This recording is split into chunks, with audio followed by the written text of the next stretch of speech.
The first warning came at midnight. A mining station on the planet 4 sent a distress signal that echoed across the galaxy. The message was short and filled with terror. Something had risen from beneath the ground. Something enormous. Something that could not be stopped. Admiral stood on the bridge of her warship and watched the footage that came from the planet's surface. Her face showed no emotion, but her hands gripped the railing so hard that her knuckles turned white. She had commanded fleets for 20 years. She had fought in 3 wars. She had seen death and destruction on scales that would break most minds, but she had never seen anything like this. The creature stood almost 200 meters tall. Her body shifted and changed as she moved. One moment she looked like living crystal, bright and sharp. The next moment she seemed made of flesh and bone, ancient and terrible. Light bent around her form in ways that made no sense. She moved slowly across the landscape, and everything in her path simply ceased to exist. Buildings fell, mountains crumbled, the ground itself split open and swallowed whole cities, but the strangest thing was not the destruction. The strangest thing was how she moved. There was no anger in her steps, no hunger, no joy in the chaos she caused. She moved like someone walking through a dream, searching for something she could not find. The coalition sent its first response within hours. 3 battalions of ground forces, backed by air support and orbital weapons. They were the best soldiers from 12 different species. They had trained for years to face any threat the galaxy could produce. They lasted less than 1 hour. Plasma cannons fired at the creature. The bright beams of energy simply passed through her shifting body like light through water. Missiles exploded against her skin and left no mark. Soldiers fired their weapons until the barrels melted, and the creature did not even seem to notice they were there. Then she made a sound. It started low, so low that most beings could not hear it at first, but they felt it. The sound vibrated through the ground, through the air, through their very bones. It was not a roar or a scream. It was something worse. It was a song. A sad, endless song that carried the weight of millions of years. The soldiers stopped fighting. Some fell to their knees and wept. Others simply stood frozen, their minds overwhelmed by a grief so vast that it swallowed all other thoughts. Within minutes, the entire force was broken. Not dead, but something close to it. Their bodies lived, but their minds had retreated to somewhere far away. Admiral watched the footage end. The room was silent. Every officer on the bridge waited for her to speak, but she had no words. What could anyone say in the face of such a thing? The Coalition Council held an emergency meeting that same night. Representatives from 30 species argued and shouted and blamed each other for the disaster. Some wanted to abandon the planet entirely. Others demanded more weapons, bigger ships, stronger bombs. A few suggested using forbidden technologies that had been locked away for centuries. No one had an answer. No one understood what they were facing. In a small room aboard the diplomatic vessel Horizon, a human named watched the same footage that Admiral had seen. He was not a soldier. He was not a scientist. He was a diplomat, trained to talk and listen and find common ground between beings who had nothing in common. He had spent his life building bridges between species that wanted to destroy each other. But as he watched the creature move across the burning landscape, he did not think about war or weapons. He noticed something that no one else seemed to see. Sometimes, in the middle of her destruction, the creature would stop. Her massive head would tilt to one side and she would stand perfectly still for several minutes. It was as if she was listening for something, or waiting for someone. Played the footage again and again. Each time he watched those moments of stillness. He saw the way her body language changed during those pauses. The tension in her form would ease slightly. The glow in her eyes would soften. She looked almost hopeful in those moments. And then, when whatever she was waiting for did not come, she would continue her slow march of destruction. He had seen that look before. Not in a creature from another world, but in himself. 3 years ago, after his daughter had died, he would sometimes pause in the middle of a room and listen. Some part of his heart still expected to hear her voice calling to him, and when the silence stretched on, the grief would return fresh and sharp. The creature was not attacking, she was searching. Closed the footage and sat in the darkness of his room for a long time. Outside his window, stars burned cold and distant. Somewhere out there, a being older than most civilizations wandered through the ruins of a colony, looking for something she had lost. The coalition would send more ships, more weapons, more soldiers trained to fight and kill. They would fail again. Was certain of this. You could not defeat grief with guns. You could not bomb away loneliness. Whatever that creature was searching for, she would not find it in the wreckage of cities or the bodies of soldiers. She needed something else entirely. Did not know what he could do. He was just one human, small and fragile in a galaxy full of powers beyond his understanding.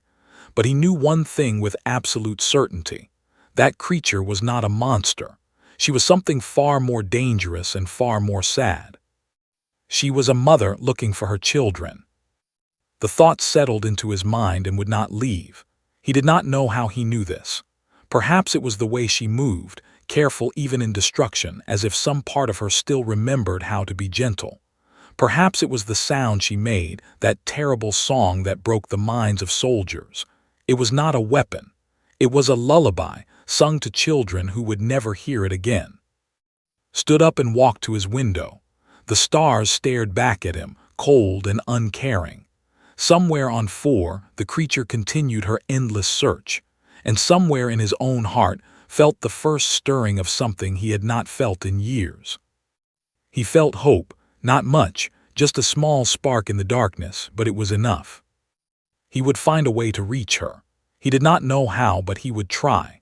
Because if there was one thing humans understood better than any other species in the galaxy, it was the weight of carrying grief alone. 3 weeks passed and the creature continued her slow march across 4. She did not hurry. She did not rest. She simply moved forward, one massive step at a time, leaving destruction behind her like footprints in sand. The coalition gathered its greatest military minds. Fleet Commander, a veteran of 100 battles, took command of the largest combined force the galaxy had seen in 50 years. 7 species contributed their finest warships. Weapons that had never been used outside of testing ranges were brought to the front lines. Scientists worked day and night to find some weakness in the creature's strange, shifting form. They found nothing. The assault began on a clear morning. The sky above 4 filled with ships. Thousands of vessels of every size and shape hung in the atmosphere like angry stars. On the ground, tanks and artillery and soldiers in heavy armor formed a wall between the creature and the capital city. 2 million civilians waited behind that wall, praying to gods of a dozen different faiths. Commander gave the order to fire. The sky turned white. Every weapon fired at once. Energy beams and missiles and projectiles moving faster than light itself all converged on the creature's massive form. The noise was so loud that it registered on sensors 3 planets away. The heat was so intense that it turned sand into glass for kilometers in every direction. When the light faded, the creature stood exactly where she had been. She was not injured. She was not even annoyed. She simply tilted her head as if curious about the strange lights and sounds, and then continued walking. Ordered a second assault, then a third, then a fourth. Each time the weapons had no effect. Energy beams passed through her body without leaving a mark. Missiles phased through her like she was made of smoke. When soldiers tried to approach on foot, she did not attack them. She simply walked through them, her body shifting around theirs, leaving them unharmed but terrified beyond reason. Then she began to sing again. The sound spread across the battlefield like a wave. Soldiers dropped their weapons and fell to the ground. Pilots lost control of their ships and crashed into mountains. Even Commander, watching from orbit, felt the edges of that terrible grief brush against his mind. He ordered a retreat before his entire force was lost. The operation was called a failure. The Coalition Council argued for 3 days about what to do next. Some wanted to use planet-killing weapons and destroy four entirely. Others pointed out that the creature had survived orbital bombardment without a scratch. What made anyone think she could be killed by destroying the planet beneath her feet? While the politicians argued, a young scientist named worked alone in her laboratory. She was trained to study alien life forms, but she had never studied anything like this creature. No one had. There were no records of anything similar in all the collected knowledge of the coalition. Did not look for weapons, she looked for understanding. She studied every piece of footage from the creature's arrival. She analyzed the sound waves of her song, breaking them down into frequencies and patterns. She examined samples of matter that the creature had touched, searching for clues about her nature.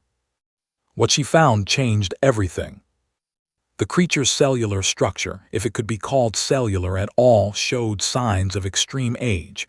Not thousands of years, not millions. The creature was billions of years old. She had existed before most stars in the galaxy were born. She had wandered the cosmos when the universe itself was young. But age was not the most interesting discovery. Found something else in the patterns of the creature's movements and sounds. She was not simply destroying at random. She was following a pattern, visiting specific locations, stopping at certain spots for no apparent reason. Mapped those locations and discovered something remarkable.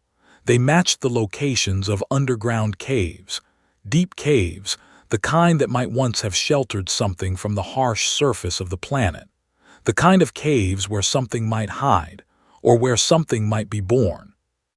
The creature was searching the planet systematically, looking in every place where life might hide. She was not trying to destroy the colony. She did not even seem to know the colony was there. She was looking for something else entirely. Brought her findings to the Coalition Council. She stood before representatives of 30 species and explained her theory. The creature was not a weapon or a disaster. She was a searcher. She was looking for something she had lost, something precious beyond measure. The council listened with impatient faces. They did not want theories. They wanted solutions. They wanted weapons that worked and strategies that would save their people. When finished speaking, they thanked her politely and returned to arguing about military options. Only one person truly heard what she said. Found in her laboratory late that night. She was tired and frustrated, surrounded by data screens and half-finished reports. She expected him to ask about weapons or weaknesses like everyone else. Instead, he asked a single question that stopped her cold. What is she searching for?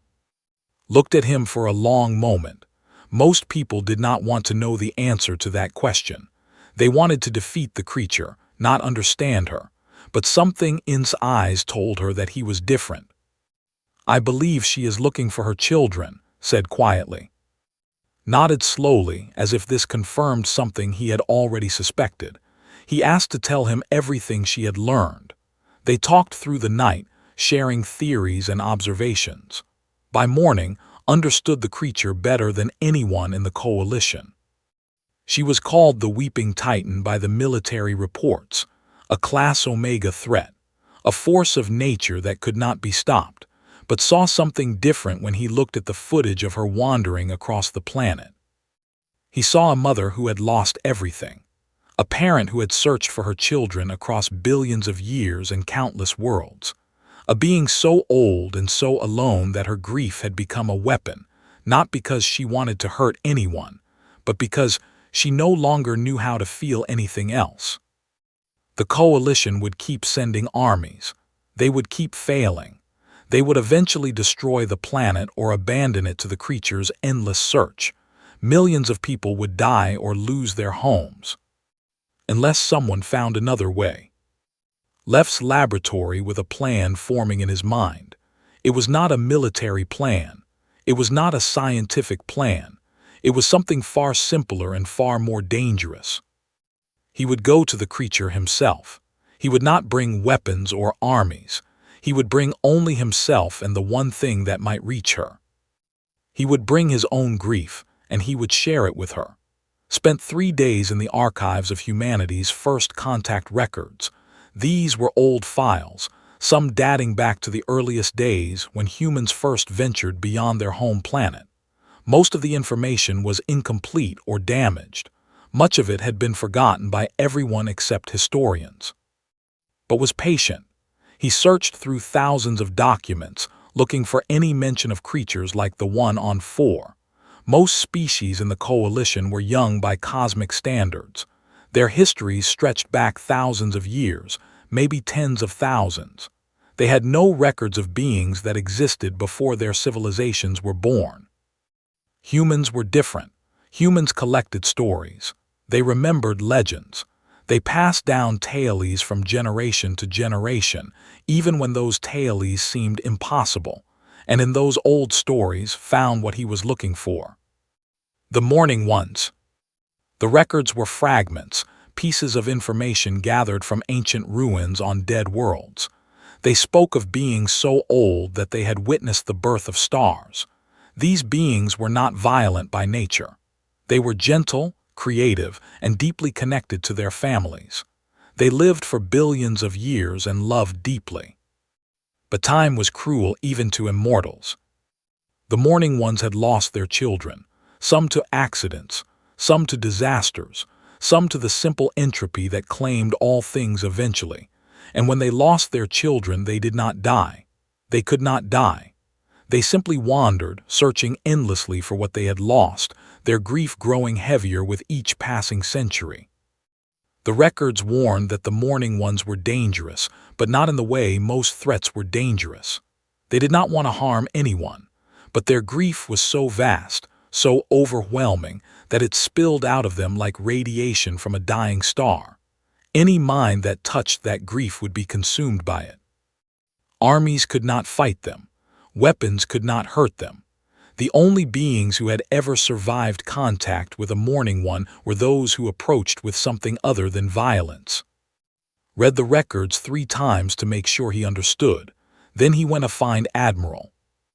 The Admiral was in her command center, surrounded by screens showing troop movements and evacuation routes.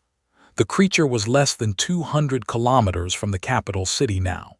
They had maybe a week before she reached the populated areas. Millions of lives hung in the balance, and his face showed the weight of every single one. Told her his plan. Listened without interrupting. When he finished, she was silent for a long time. Then she shook her head slowly. "No," she said, "I will not send you to die."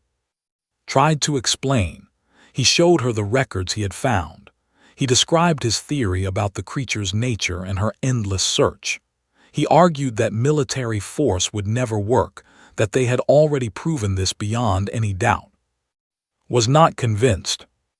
"You are asking me to let one of humanity's best diplomats walk unarmed toward a creature that has destroyed entire armies," she said. "Even if your theory is correct, what makes you think she will not kill you the moment you approach?" Had no answer for that. He only had faith. Faith that his theory was correct. Faith that somewhere inside that ancient, grieving being there was still a mother who might listen. Refused him again and ordered him to stay on the horizon. She said she would not be responsible for his death. She said humanity needed him alive, not crushed beneath the feet of an unkillable monster. Returned to his quarters, but he did not give up. He found his colleague Sara, a linguist who specialized in translating alien languages. He asked her to analyze the creature's song, the sound that drove soldiers mad and broke the minds of anyone who heard it too closely. Sara worked for 2 days without sleep. She broke the sound down into its component frequencies. She compared it to thousands of known languages and musical forms. She ran it through every translation algorithm in the Coalition's database. What she found made her cry. The sound was not a weapon. It was not meant to harm anyone. It was a lullaby, a song that a mother might sing to her children to help them sleep, a song of love and protection and endless, aching tenderness. But the children who were supposed to hear that song were gone. They had been gone for so long that their absence had become a wound that would never heal. and the mother who sang to them could not stop singing. She sang and sang and sang, hoping that somehow, somewhere, her children might hear her voice and come home. Sora showed her findings too. They sat together in silence, listening to the lullaby slowed down to frequencies that human ears could safely process. It was the saddest thing either of them had ever heard, beautiful and terrible and heartbreaking all at once. That night made his decision. He wrote a message to Admiral and scheduled it to send after he left. He packed nothing except a small communication device. He walked to the shuttle bay and found a small transport craft that no one was using. He did not say goodbye to anyone. He did not want them to stop him. The shuttle lifted off just before midnight, set a course for 4. Behind him, the lights of the horizon grew smaller and smaller until they disappeared into the darkness of space. His message reached Admiral 30 minutes after he left. "Your armies speak the language of war," it said.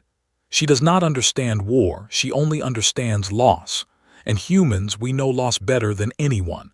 I am not asking your permission anymore. I am going to try.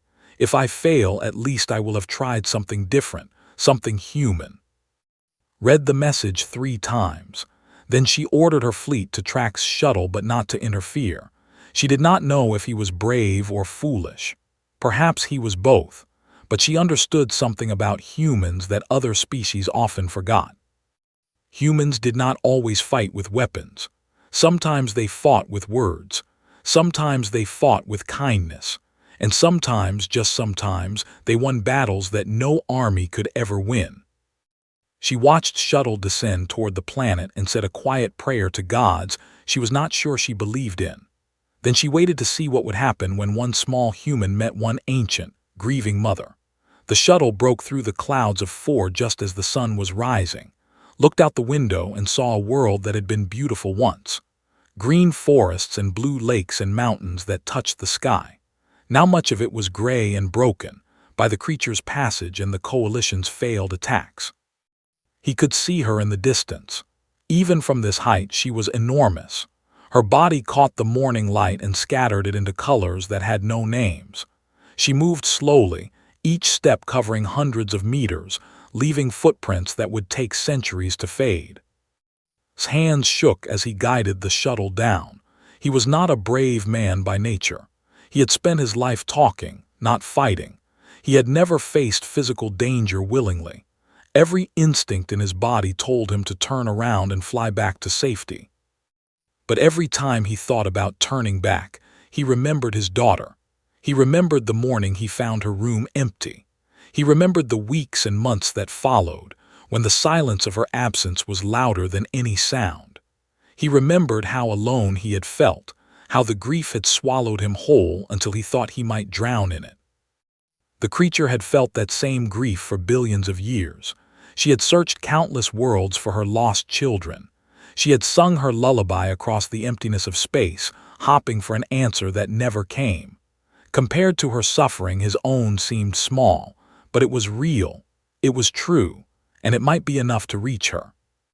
The shuttle landed 2 kilometers from the creature's current position, ran through his final checks, making sure the communication device was working. Admiral would be watching through satellites and drones. The whole galaxy would be watching, waiting to see what happened next. He opened the shuttle door and stepped out onto the scorched earth. The air smelled like burning metal and ozone. The ground was still warm from the energy weapons that had been fired here days ago. In the distance, the creature continued her slow march, not yet aware of the tiny human who had come to meet her. Started walking. Each step felt heavier than the last. The creature's presence pushed against his mind like a physical weight. Even at this distance, he could feel the edges of her grief brushing against his thoughts. It was not painful, not yet. It was more like standing at the edge of a deep ocean, feeling the pull of currents that could drag you under. After 10 minutes of walking, the creature noticed him. She stopped. For the first time since her arrival on 4, she completely stopped moving. Her massive head turned slowly and found himself looking up at eyes that held the weight of eternity. They were not eyes in any normal sense. They were pools of swirling light, galaxies compressed into points of awareness. They saw him. They truly saw him. Kept walking. On the ships orbiting above, officers collapsed at their stations. The creature's attention had intensified her emotional field. Anyone with even basic psychic sensitivity felt the wave of grief wash over them. Admiral gripped her command chair and forced herself to stay conscious. The readings on her screens were going crazy. Energy levels, psychic wavelengths, things that had no names because no one had ever measured them before. "Should we extract him?" one of her officers asked weakly. Watched the tiny figure on her screen continue walking toward the massive creature. "No," she said, "not yet. Let him try." On the surface, was less than a kilometer away now. The creature's presence was overwhelming. Her grief pressed against his mind like a storm pressing against a window. He could feel memories that were not his own threatening to spill into his thoughts. Ancient memories. Memories of children playing in the light of young stars. Memories of loss so profound that it had no bottom.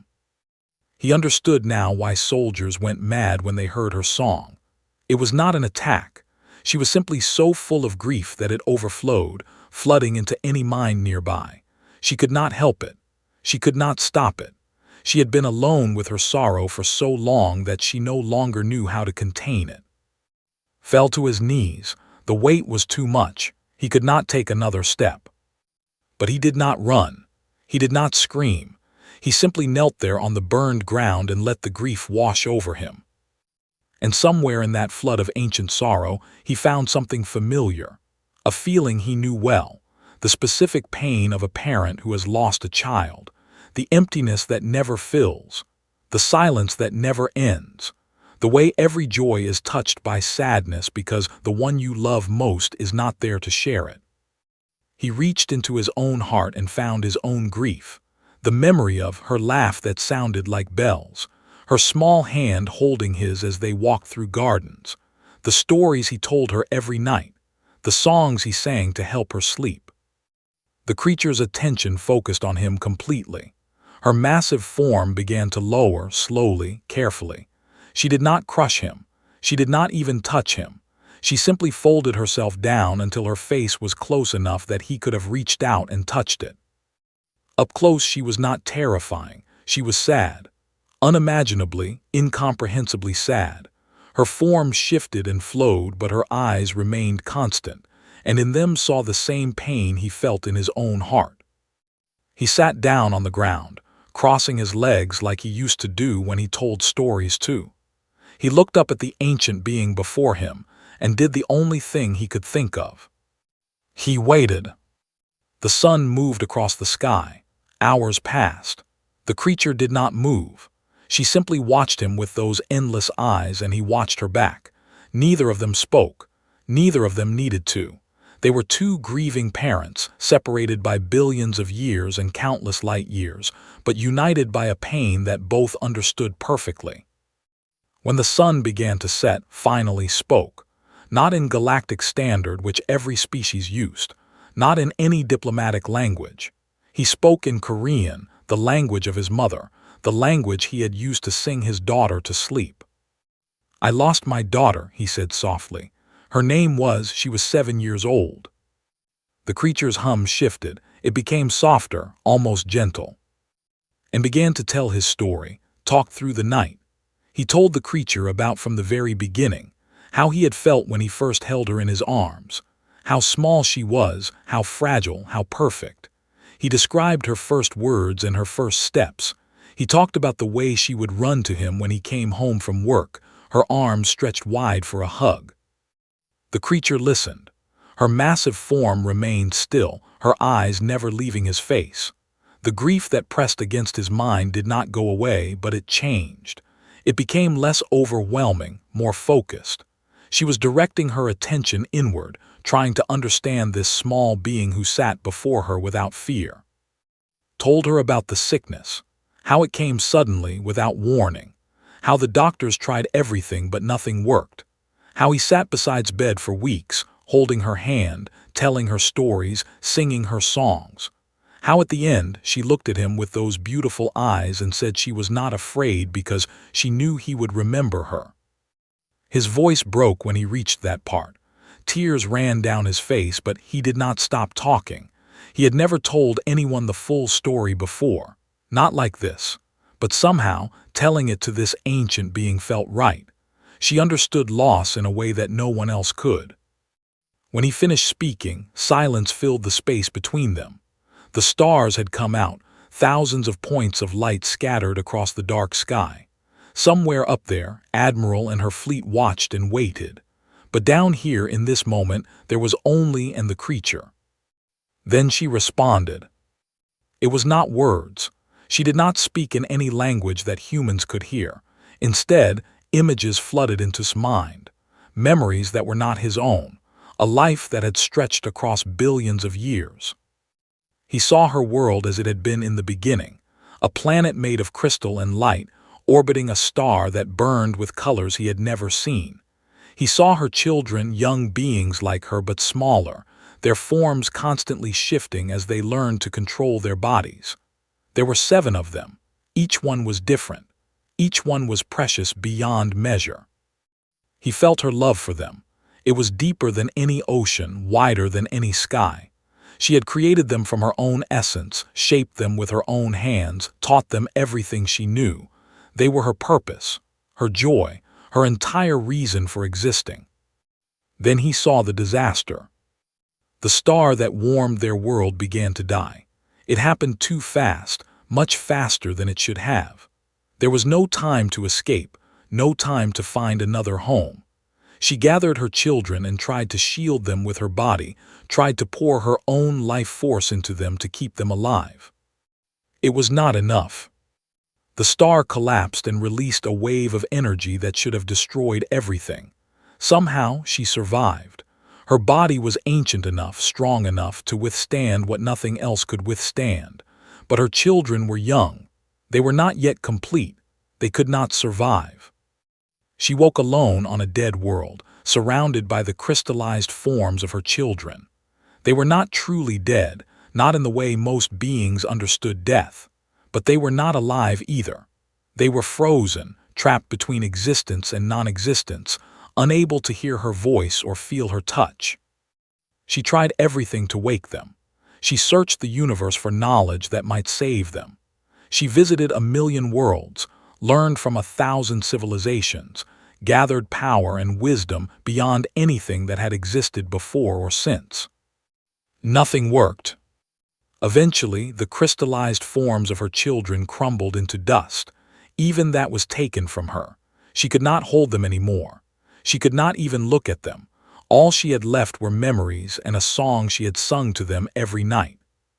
She continued searching anyway. She could not stop. Some part of her still believed that her children were out there somewhere, hiding in caves or sleeping beneath the ground, waiting for her to find them. Every world she visited might be the one where she finally heard their voices again. It never was. Saw all of this in a single moment. Billions of years of grief compressed into a flash of understanding. It was too much. His human mind could not contain it all. He screamed and fell backward, his hands pressing against his temples as his brain struggled to process what it had received. The creature made a sound, not her lullaby, not the song that broke minds. A different sound, softer, almost like concern. She had not meant to hurt him. She had only wanted to share her story the way he had shared his. Lay on the ground, breathing hard, staring up at the stars.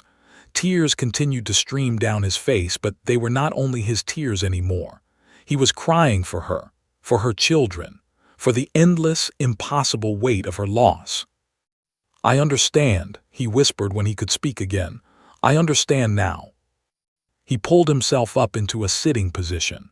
The creature watched him carefully, her form shifting with something that might have been nervousness. She was afraid that she had hurt him, afraid that he would run away like everyone else. But did not run. He sat there looking up at her, and he said the only thing that mattered. "Your children were real. They existed, they mattered, and you loved them more than anything in the universe. The creature's form went completely still. That love does not disappear just because they are gone, continued. It stays with you. It becomes part of who you are. The pain of losing them is terrible, I know, but the love that causes that pain, that love is beautiful. It proves they mattered. It proves they were here. He stood up slowly, his legs shaking. He walked toward her until he could have touched her face if he reached out his hand. You have been alone with your grief for so long, he said. You have sung your song across 1,000 worlds and no one has ever listened. Not really, but I am listening now. I hear you, I see you. And I want to help you remember them, not with sadness, with love. The creature's hum changed again. It became something new, something that had not existed in billions of years. It became hope. And for the first time since her children died, she was not alone. The sun rose over 4 to reveal something that no one in the coalition had ever expected to see. The creature had stopped moving, completely stopped. She sat beside the small human diplomat, her massive form curled around him like a mother protecting a child. Her eyes were closed. Her hum had faded to a soft, gentle vibration that no longer caused pain. Admiral stared at the footage from her bridge, unable to process what she was seeing. Her entire fleet had spent weeks trying to stop this being, and one human had done it in a single night by simply talking to her. The Coalition Council demanded answers. Representatives from 30 species flooded her communication channels, all asking the same questions. What had happened? How had the humans survived? Why had the creature stopped her destruction? Did not have answers. She only had footage of a conversation she could not understand, conducted in a language she had never heard, between two beings who shared something she could not name. She sent a shuttle down to retrieve, but he refused to leave. He said he was not finished. He said there was more work to do. The creature, he explained, had agreed to stop her search, but she needed something in return. She needed her children to be remembered. Doctor was the first to truly understand what had happened. She studied the data from the night's events and put together the pieces that everyone else had missed. The creature's psychic defenses had been designed to repel threats. Armies came with weapons and violence, so she defended herself, but came with grief, with empathy, with a willingness to share pain rather than cause it. Her defenses had no answer for that. Presented her findings to the council in a session that lasted for hours. She explained the creature's nature, her history, her billions of years of searching for children who were gone forever. She described how human psychology was uniquely suited to this kind of connection, because humans were one of the few species that ritualized mourning. Most species in the coalition viewed grief as a weakness to be overcome. They processed loss quickly and moved on with their lives. But humans were different. Humans built monuments to their dead. They told stories about those they had lost. They carried grief with them not as a burden but as a connection to the ones they loved. This made humans uniquely qualified to reach beings like the creature. They did not see grief as something to be cured. They saw it as something to be honored. And that honor was exactly what the creature had been searching for all along. The council listened with growing amazement. They had spent fortunes on weapons. They had sacrificed thousands of soldiers. They had nearly destroyed an entire planet, and the solution had been something that cost nothing at all. Someone to listen, someone to understand, someone to remember. After 3 days of discussion, the council agreed to his proposal. They would build a memorial. Not a monument to victory or a celebration of survival. A memorial for the creature's children. A place where their memories could be preserved and shared with anyone who wanted to witness them. The creature had the ability to project images and feelings into the minds of others. She could show the galaxy what her children had been like, how they had played and learned and grown, how much she had loved them. In exchange, she would become a guardian of the world she had nearly destroyed. Her presence would protect 4 from any threat. No army would dare attack a planet defended by a being that had survived orbital bombardment without a scratch. The colony would rebuild, and she would watch over it, no longer searching but finally at peace. Was named the official liaison between the creature and the coalition. He gave her a name in Korean because she had never had one before. He called her, which meant star. She had been wandering the darkness of space for so long. Now she would be a light for others. Accepted the name. She accepted the proposal. She accepted all of it with a quiet gratitude that made her heart ache. She had been alone for so long that she had forgotten what it felt like to be part of something larger than herself. The construction of the memorial began within weeks. Workers came from across the galaxy to help build it. The design was simple but beautiful. A crystalline structure that echoed the forms of lost children, built in the center of the capital city she had almost destroyed. Inside, visitors would be able to experience the memories she chose to share. Watched the construction with something that looked like wonder. These beings, so small and fragile, were building something to honor children they had never met. Children who had died billions of years before their species even existed. She did not understand why they would do this. Tried to explain. Your children mattered, he said. Every life matters, and when a life ends, the best thing we can do is make sure it is not forgotten. That is how humans deal with loss. We remember. We tell stories. We keep the ones we love alive in our hearts even when they are gone from the world. Considered this for a long time. Then she asked a question that she had never asked anyone before. Will you tell me about your daughter? Smiled sadly. I will tell you everything. They talked for hours every day after that, shared every memory he had of her first words, her favorite foods, the drawings she made and the games she invented, the way she laughed and the way she cried and the way she looked when she was sleeping. Every detail, no matter how small, became precious when shared with someone who truly wanted to hear. In return, shared her own memories. She showed what her children had been like, their personalities, their dreams, the things they had said and done in the short time they had existed. She had kept these memories locked away for billions of years, afraid that sharing them would somehow diminish them. But sharing did not diminish anything. It made the memories stronger. It made them real in a way they had not been since her children died. Grief shared is grief divided. Love shared is love.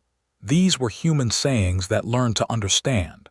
And slowly, over days and weeks and months, the weight she had carried for billions of years began to lift. Not completely, not forever. Grief never truly goes away, but it became bearable. It became something she could live with instead of something that consumed her entirely. And when she looked at the memorial rising in the center of the city, she felt something she had not felt in longer than she could remember. She felt grateful. 1 year passed. The memorial of eternal stars stood at the center of the rebuilt capital city of 4.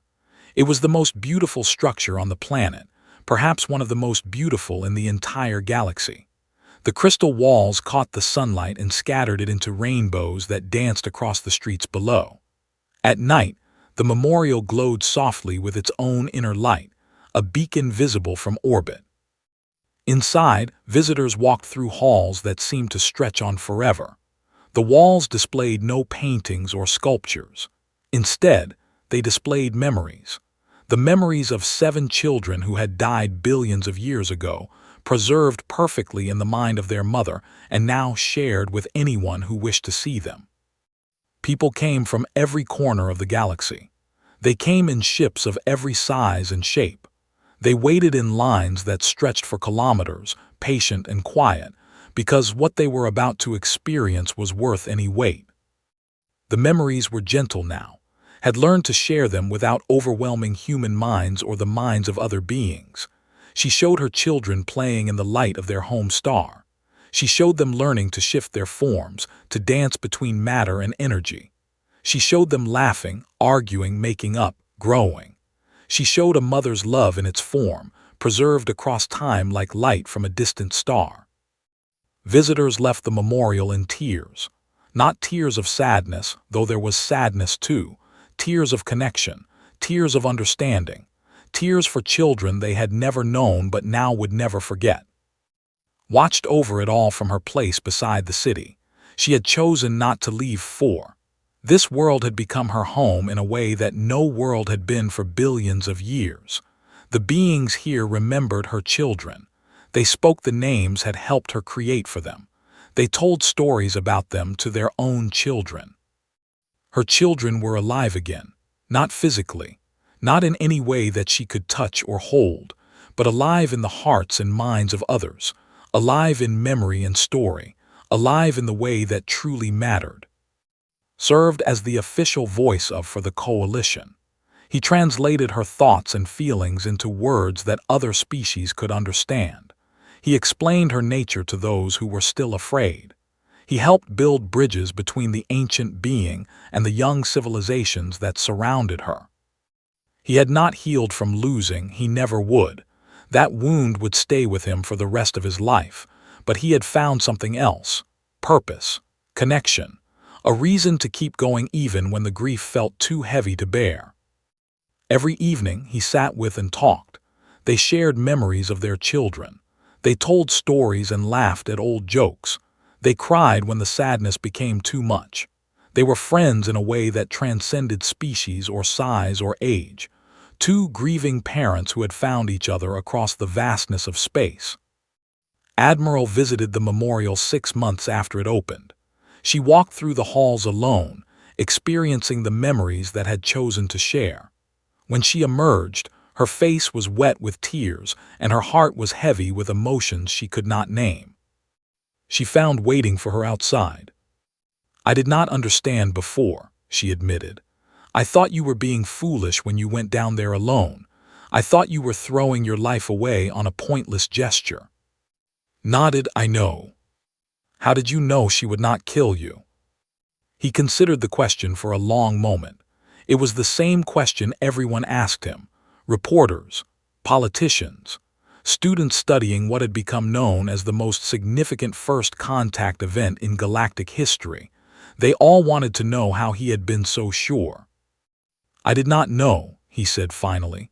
"I was terrified every step of the way, but I understood something that your armies never could." Waited for him to continue. "She was not a monster," said. "She was not a disaster or a threat or an enemy to be defeated. She was a mother who had lost everything she loved. She had spent billions of years searching for her children, singing to them across the emptiness of space, hoping they would hear her and come home." He looked up at its massive form, visible against the evening sky like a second moon. "Mothers do not want to destroy," he continued. "They want someone to remember their children. That is all she ever wanted. Someone to acknowledge that her children existed. Someone to say that they mattered. Someone to share the weight of her grief so she did not have to carry it alone." Was silent for a long time. Then she asked one more question. "What made you think you could reach her when no one else could?" Smiled sadly. "Because I knew what it felt like to lose a child. I knew the specific shape of that grief. And I knew that sometimes the only thing that helps is someone who truly understands." He turned and began walking toward the memorial, watched him go. The coalition records described the events on 4 as the first successful communication with a Class Omega entity. Military strategists studied it for years, trying to develop protocols for similar situations. Scientists wrote papers about its biology and the nature of her psychic abilities. Politicians debated the implications for galactic security. But Dr., now one of the most respected in the coalition, wrote the truth in her private journal. "It was not protocol," she wrote. "It was not strategy. It was not even courage, though showed more courage than anyone I have ever known." She paused, considering how to finish the entry. "It was simply human. Our strange, beautiful, painful way of turning grief into connection. Our refusal to let the ones we love be forgotten. Our stubborn belief that every life matters, that every loss deserves to be mourned, that every story deserves to be told." She set down her pen and looked out the window at the memorial glowing in the distance. Armies could not stop her, weapons could not hurt her, but one human, carrying nothing but his own broken heart, reached her when no one else could. Not because he was stronger or smarter or better armed, but because he was willing to share his pain, because he treated her grief as something worthy of respect, because he remembered what it meant to be a parent who had lost a child. The memorial would stand for thousands of years. Billions of beings would walk its halls and experience the memories of 7 children who had died before most galaxies were born. They would leave changed, carrying a small piece of that ancient grief with them, passing it on to others in turn. And somewhere in the stars, a mother who had searched for her children across billions of years finally found peace, not because she had found them, not because her loss had been undone, but because she was no longer alone. She had found someone who understood. And that was enough.